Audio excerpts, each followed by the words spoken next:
Colorado, 1888. The cane had belonged to her grandmother first, then her mother, and now it was hers, worn smooth at the handle from 3 sets of hands that had needed it for the same reason. Abigail Renner was 23 years old, the daughter of the man who ran the assay office in Larkspur Gulch, and she had walked with that cane since she was 6, when a fever had settled into her left leg and never fully let go. She did not remember a version of herself without it. She only remembered other people remembering it for her, the way a room would go quiet when she entered, the way mothers would pull their sons a little closer. She had learned, over 17 years, to carry the weight of being looked at the way she carried the cane itself, not with shame exactly, with a kind of readiness. She always knew where the door was, how many steps to the chair, whether the ground outside was frozen enough to be treacherous. She managed it so well that most people in town forgot she was managing anything at all. What she wanted, more than she let herself say out loud, was ordinary. She wanted a husband who did not flinch when she reached for his arm on uneven ground. She wanted children who would grow up thinking their mother's slow, careful walk across a kitchen was simply how their mother walked. Nothing to explain, nothing to apologize for. She wanted to belong to someone the way other women in Larkspur Gulch seemed to belong to their husbands, without even noticing it was a kind of luck. I want to stop here for just a moment, because this story has already reached people in Brazil, in Nigeria, in the Philippines, in South Africa, in places I never expected a small channel like this one to travel. If tonight is the first time you're hearing one of these stories, welcome. We're still early in this channel's life, and every person who stays makes a real difference in whether we get to keep telling stories like Abigail's. If it's found a place with you, hit subscribe before you go. It costs you nothing, and it means everything on this end. Now let's get back, because Abigail's wedding was 3 weeks away, and she still had not told anyone how frightened she was. The man she was set to marry was Wendell Ashcroft, the only son of Larkspur Gulch's banker, a man who had courted her for 8 months with a formality that felt, at the time, like respect. He brought her books, he asked her opinion on things, and appeared to listen to the answer. Her father had wept with relief the night Wendell asked for her hand, because in a town where a banker's son could have chosen any of a dozen unmarked young women, he had chosen Abigail, and that felt, to everyone including Abigail herself, like proof that she was not as unmarriageable as the town's quiet math had always suggested. She should have noticed sooner how often Wendell's mother, Cornelia Ashcroft, looked at the cane and then looked away. She should have noticed that Wendell never once offered his arm on the walk home from church, that he let her manage the frozen ruts in the road alone while he talked about bank ledgers. She told herself it was thoughtlessness, not unkindness. She was practiced at telling herself that. The wedding was to take place on the second Saturday of October in the small clapboard church at the center of town, and half of Larkspur Gulch turned out for it, because a banker's son marrying anyone was an event, and because people in a mining town took their entertainment where they could find it. Abigail stood at the back of the church in her mother's altered dress, her cane hidden as best it could be beneath the fall of the fabric, and for 1 full minute, she let herself believe that this was simply going to happen, that the frightened years were closing behind her like a door.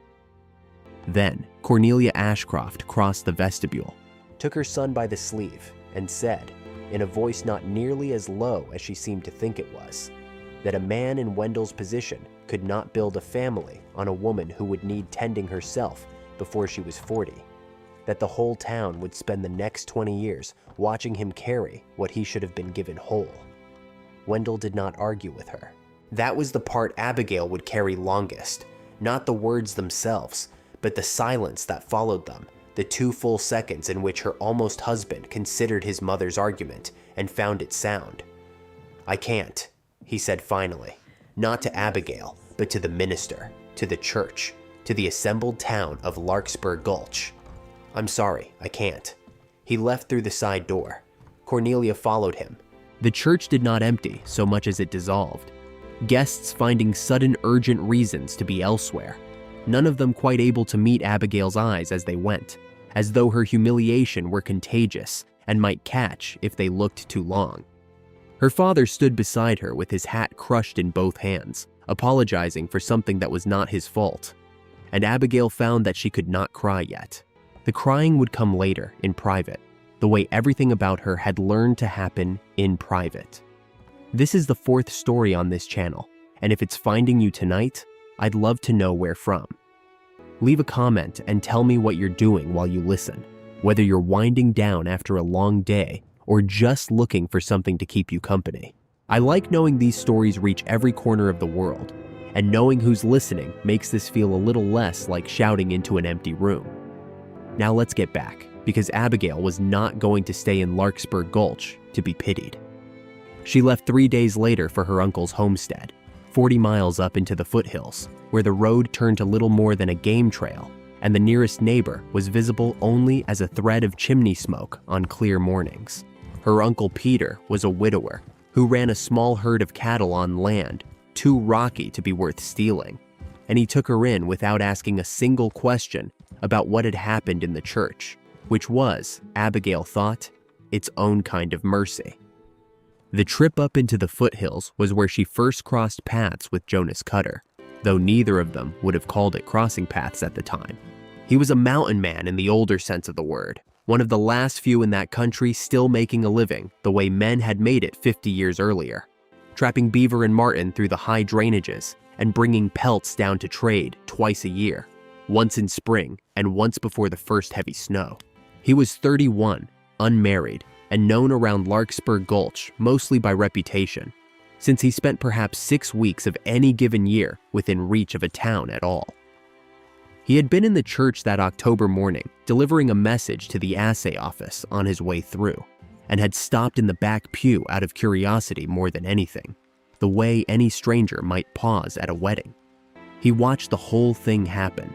He watched Wendell Ashcroft leave through the side door, without once looking back at the woman he had left standing at the altar. And something about the particular stillness with which Abigail had absorbed it, no tears yet, no collapse, just a terrible steadiness, stayed with him longer than he expected it to. Jonas Cutter knew something about being left.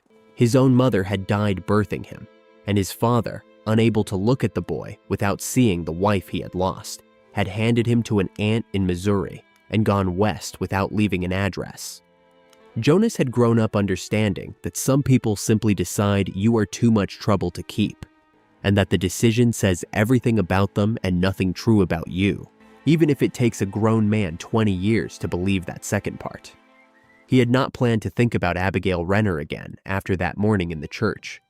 But 3 weeks later, coming down out of the high country early because an autumn storm had rolled in ahead of schedule, he heard the story again in the trading post at Larkspur Gulch, told the way small towns tell stories, half fact and half performance. And he heard something in it that made him set down the ledger he was signing and ask a plain question of the trader behind the counter. Where did she go? The trader did not know exactly, only that she had gone up toward her Uncle Peter's place in the foothills, and that nobody had heard from her since, which in that country, with an early storm already dropping snow above 8,000 feet, was not a comfortable silence to sit inside. Jonas Cutter had spent enough winters in those mountains to know exactly what an early storm meant for a homestead as isolated as Peter Renner's, cut off by drifted passes for days at a time. A man alone with a niece who used a cane on ground that would soon be sheeted in ice. He told himself it was nothing to do with him. He packed 3 days of supplies and rode out anyway, because some decisions, he was learning, do not wait for a man to finish arguing with himself. The ride took him 3 days through country that would have turned back a less experienced traveler, switchbacks buried under a foot of new snow, a river crossing that had frozen only thin enough to be treacherous rather than solid, a night spent in the lee of a rock outcrop with the horse blanketed and Jonas himself wrapped in every piece of wool he owned, listening to the wind test the mountain the way it tested everything up there, patiently, without malice, simply because that was what wind did in that country in October.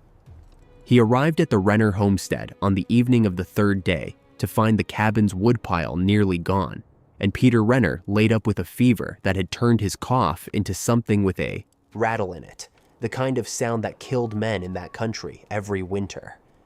Abigail had been alone in every way that mattered for 4 days, rationing wood, boiling broth.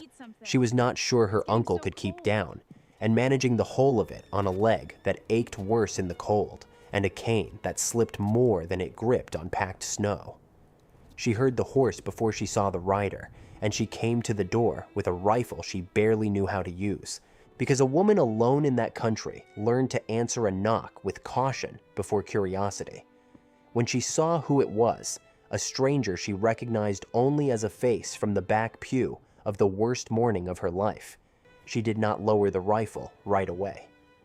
"I'm not here to bring you back to town," Jonas said, staying on the horse, hands where she could see them.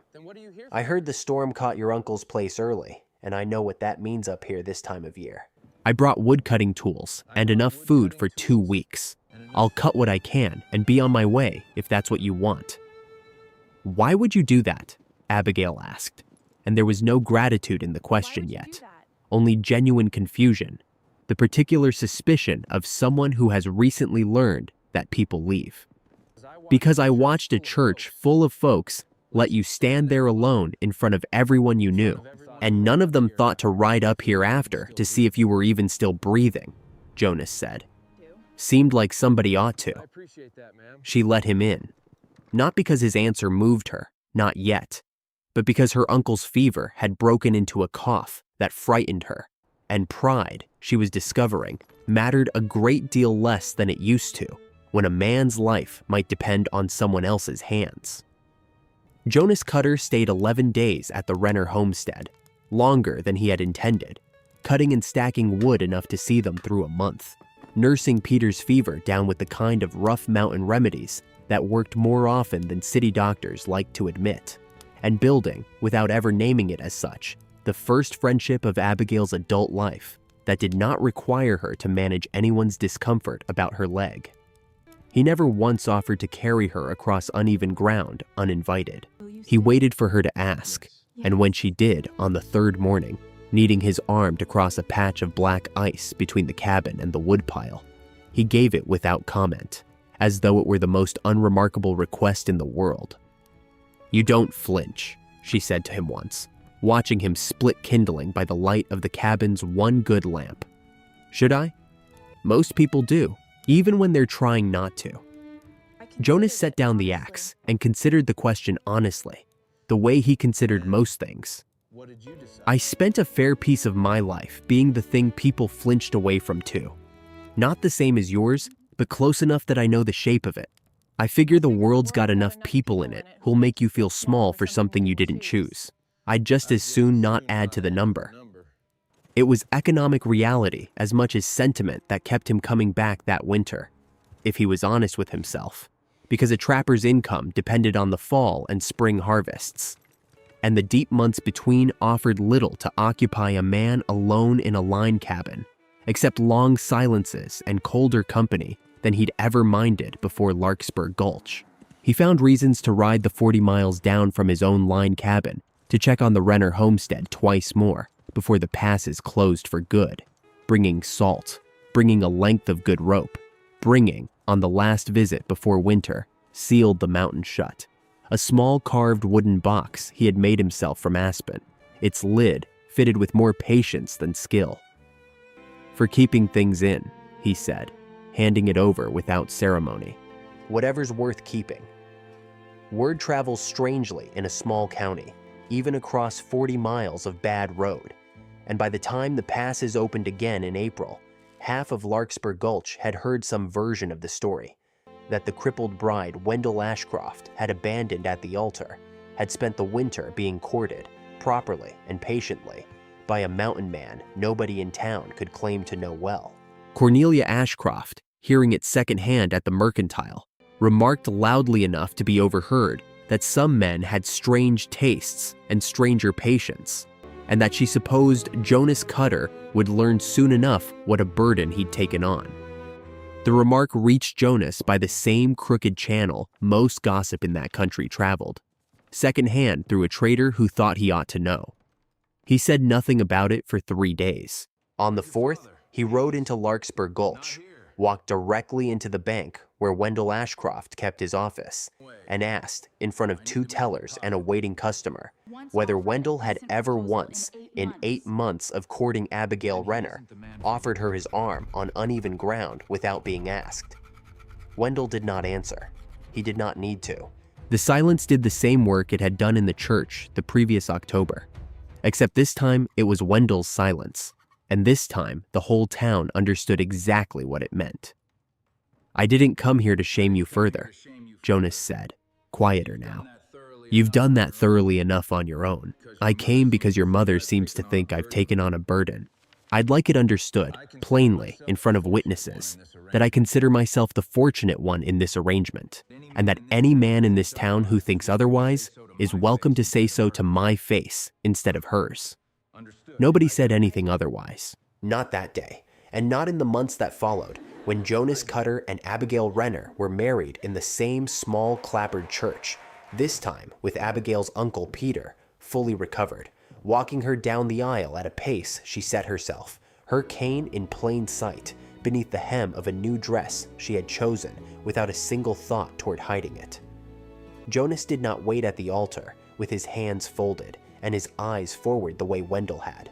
He watched her the entire length of the aisle, and when she reached him, he offered his arm before she had to ask, because by then, it was simply how they walked together, nothing to explain, nothing to apologize for. 7 years later, the Cutter homestead sat in a high meadow within sight of the pass Jonas had crossed that first October. A cabin built larger than a trapper's line shack. With a proper porch, Jonas had framed himself so Abigail could sit out in the evenings without navigating the uneven yard. 2 children, a boy and a girl, ran the meadow barefoot in summer, and neither of them thought a single thing about the fact that their mother crossed a room more slowly than other mothers did, because to them, it was simply how she walked, and she never once had to explain it. The small aspen box Jonas had carved that first winter sat on the mantel, holding not much of anything valuable by a stranger's measure: a few pressed flowers, a folded letter from her Uncle Peter, a smooth river stone the children had given her. Abigail kept it there, not for what was inside, but for what it had meant the day it was given, that someone had looked at her and thought her worth keeping something safe for. There is a particular kind of loneliness that comes from being told, quietly and often, that you are a burden rather than a person. And I think most of us carry some version of that fear, even when nobody has ever said it to our face. I don't know that Abigail's story is really about the Old West at all, not underneath it. I think it's about the difference between a person who counts what you cost them and a person who simply shows up 3 days' ride through an early storm, because somebody ought to. If you've ever felt like too much for someone who was supposed to love you anyway, I hope tonight reminds you that the right person was never going to be counting in the first place. Until the next one, take care of yourselves out there.